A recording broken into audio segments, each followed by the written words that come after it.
In part 2 of our engine overhaul, we removed the old injector sleeves and had a setback when a small typo in the workshop manual made us order the wrong installation tool for the new injector sleeves. Finally, we have the tool. It arrived yesterday, so now we can continue with the engine work. So today I will install the sleeves. What this tool does is that it goes into the sleeve. The sleeve sits here, and this tool will expand the sleeve, or the tip of the sleeve, so it seals in the cylinder head. So this is really important. So the top here is like what do you call it, tapered off a bit, so we'll push the tip here to the edges in the hole, so we'll make a good seal. To make the installation of the new O-rings easier, I use soapy water.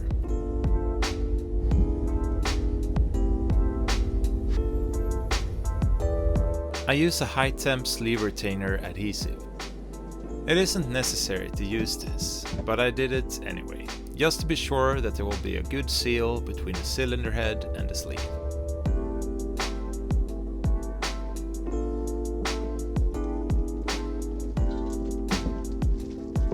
I put some oil on the sleeve punching tool so it doesn't stick in the sleeve.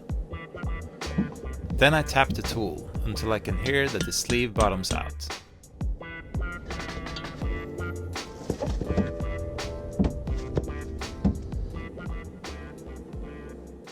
So that was the first part of the installation. We have the O-rings in place, the new ones, these, and now the sleeves are in place.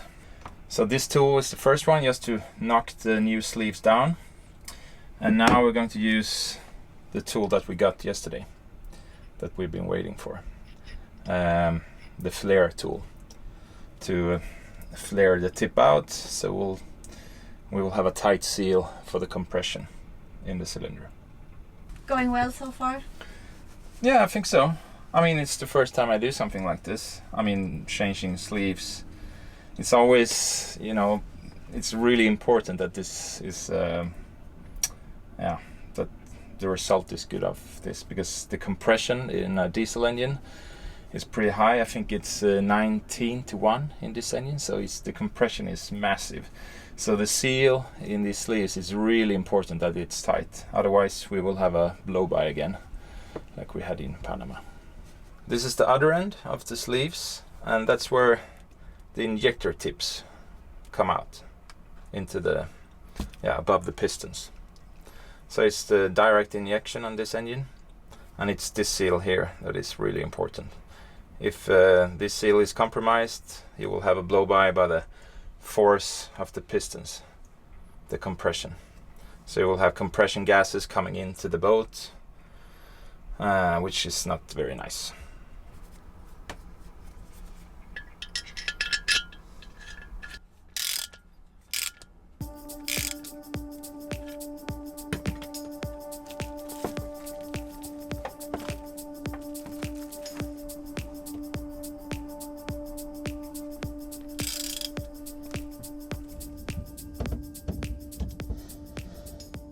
Here's the tip of the flaring tool.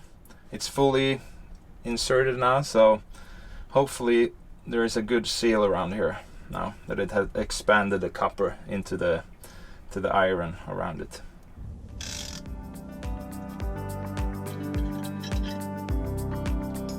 After flaring all the sleeves, I checked that the holes in the sleeves aren't too big for the injectors, and I also measure how much the sleeves stick out.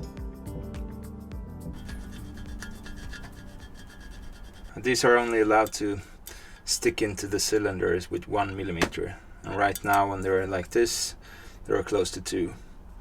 Unfortunately, I didn't find my flat file, so I have to use this, but it's okay. Copper is very soft, so.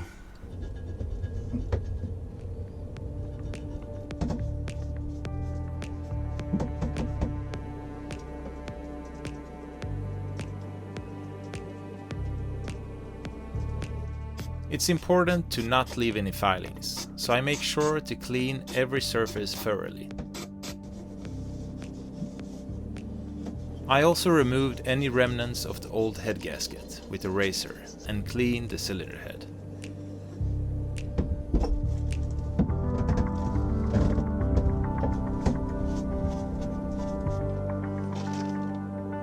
I install the new valve stem seals, and then it's time to reassemble the valves and springs in their original place.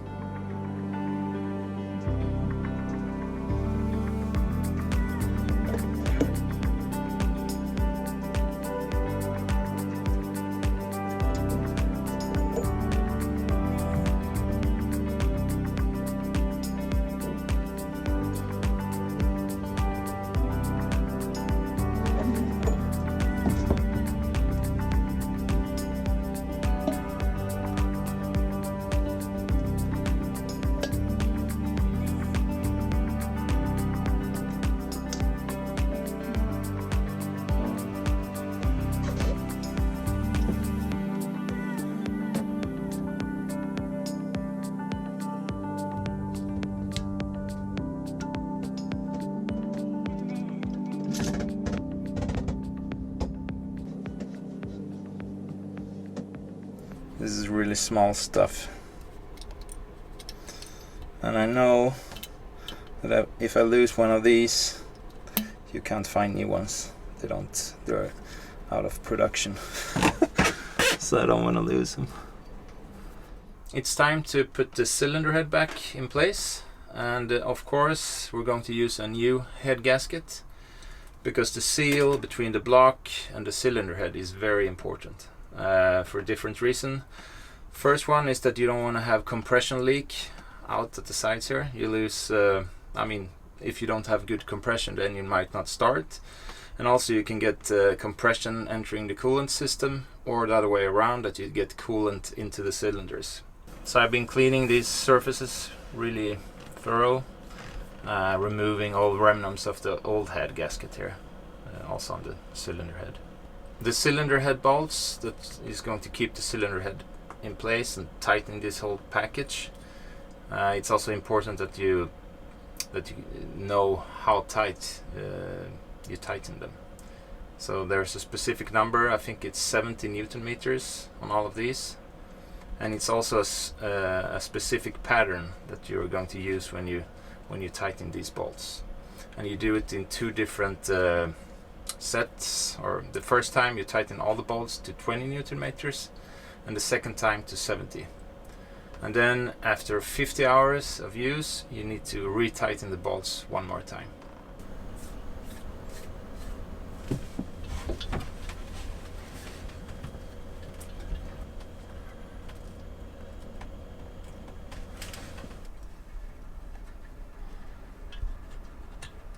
And you don't want to move it around too much, because then it can destroy the gasket. But now it's in place here. So I have tightened all the 14 cylinder head bolts up to 20 Newton meters, and now I'm going to do the second round up to 70 Newton meters.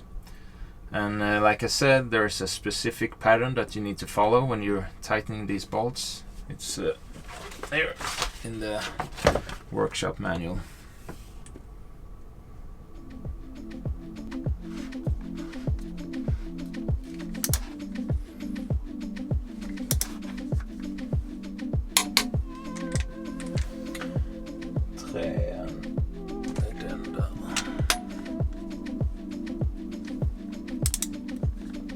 When you reach the set torque value, the wrench makes a click.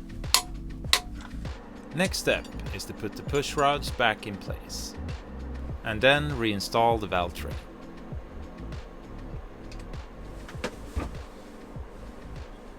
I'm adjusting the valves.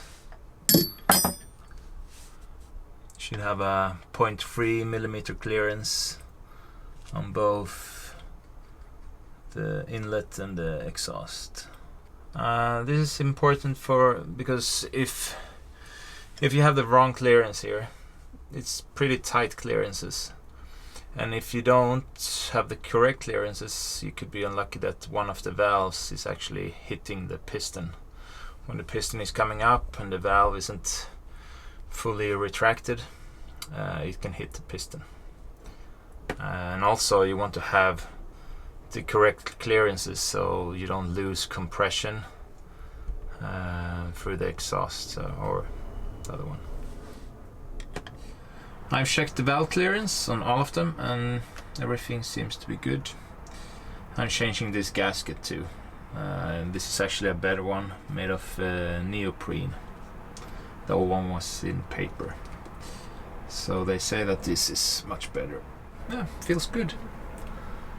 I'm confident. I hope.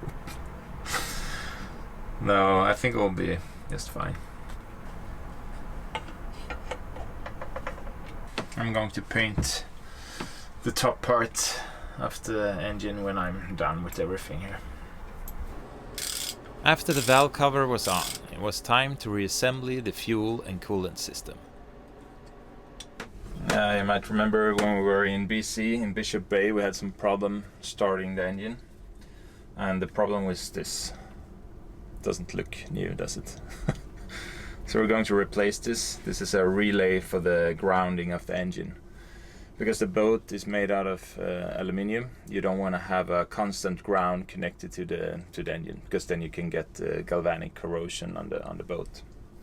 So to prevent that, you have a relay like this.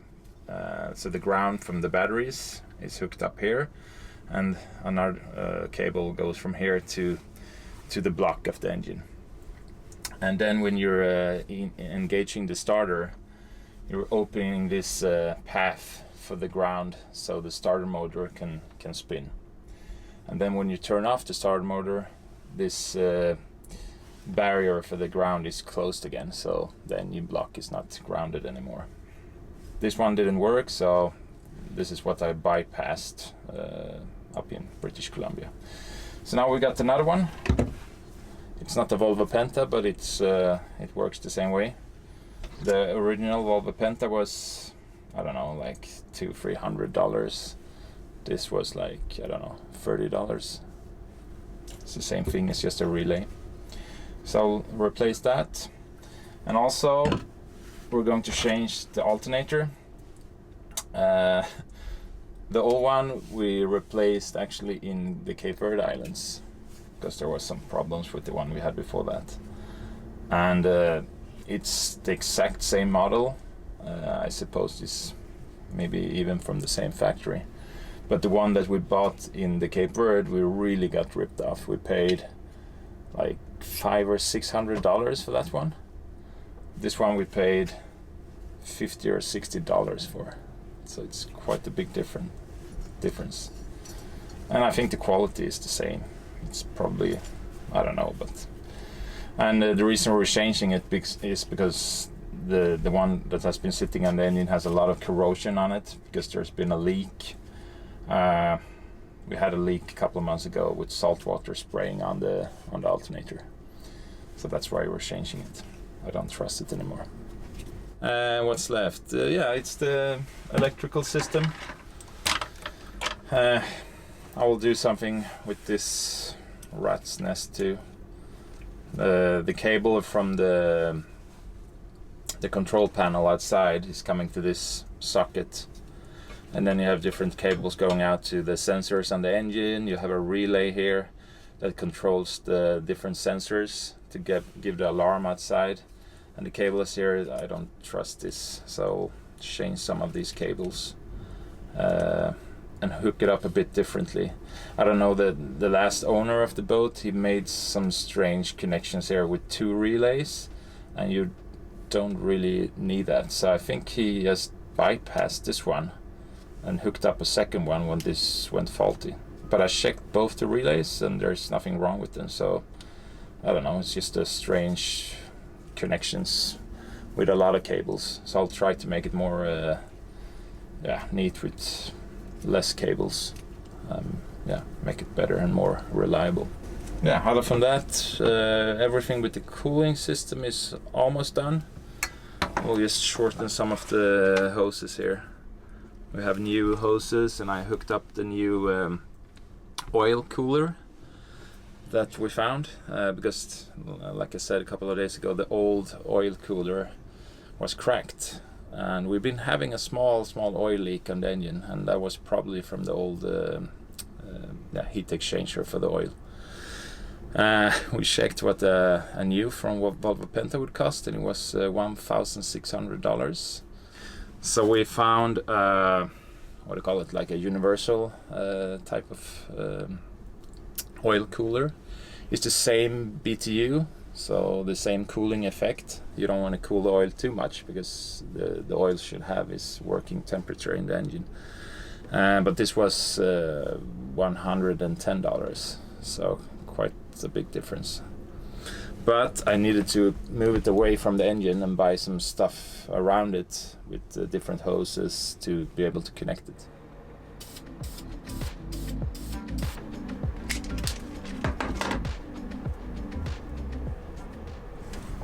This is the cable coming from the panel outside, and hopefully there's no fault in the panel and that everything has been around this area, because now I have changed all of these and I'm changing the solenoid. So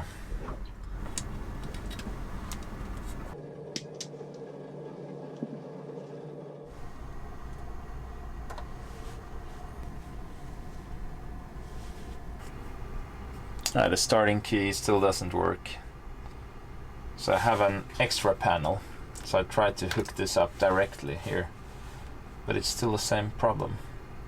So it must be somewhere in this connection, or maybe I have tested this one, the relay, and it should work, but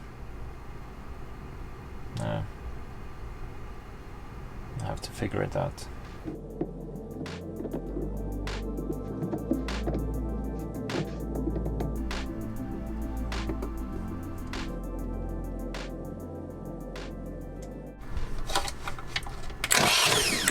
Yeah, that's the problem. It's the ground cable. I just need to change this cable. There's some type of glitch either in here or somewhere in the cable. After everything was done on the engine, we tidied up the mess after many weeks of work. It was finally time to test start the engine. First, it didn't want to start.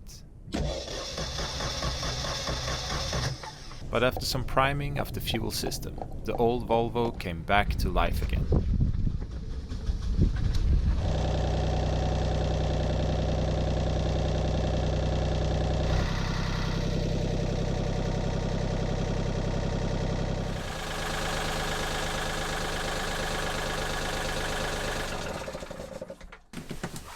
Yeah, the engine seems to be running fine. I'm pretty confident that everything is okay with the engine now after this pretty major job. We've been testing it yesterday and today, and yeah, everything seems to be good. I'm really glad that we did this job ourselves, because probably saved ourselves a lot of money on this. Hiring a mechanic to do a major job like this would have been pretty expensive and probably not worth the money on an old engine like this. It's from '87, so the job took a lot longer than we first thought. A major part of that was these tools that were delayed. We got the wrong tool from Sweden, had to wait another week to get the right tool and so forth, but still in the end I'm really glad that we did it. The extra insulation that we did for the engine room, I mean, it looks a lot nicer now, but if it helped with the sound, I'm not sure. The problem this boat is that the engine compartment is quite small, so it's hard to build up like a thick wall of insulation that you really need for soundproofing it well. For the future, I think it's nice now that we know that the major components of the engine are changed. We have a new starter, a new alternator. We have changed the leaking heat exchanger for the for the oil. And yeah, there shouldn't be any problems coming up now for the foreseeable future. But I know that the compression on the engine is still not perfect. And the reason for this is probably that the piston rings and the pistons maybe are a bit worn. I mean, this engine probably have, I don't know, 7,000, 8,000 hours on it. I don't know really, because there is no meter on the controls outside. So if we want to take this one step further, or the next step will be to change the piston rings and the pistons to get back the original compression. I mean, to do that, I'm not really sure if it's possible to change just the pistons and the piston rings. It depends on how much wear there is in the cylinder, in the cylinders. So we'll see if we do that in the future. So thanks a lot everyone for watching these 3 episodes of me fixing the engine. I know that these type of videos is not for everyone, but still, thanks a lot for watching. So see you in the next episode. Bye bye.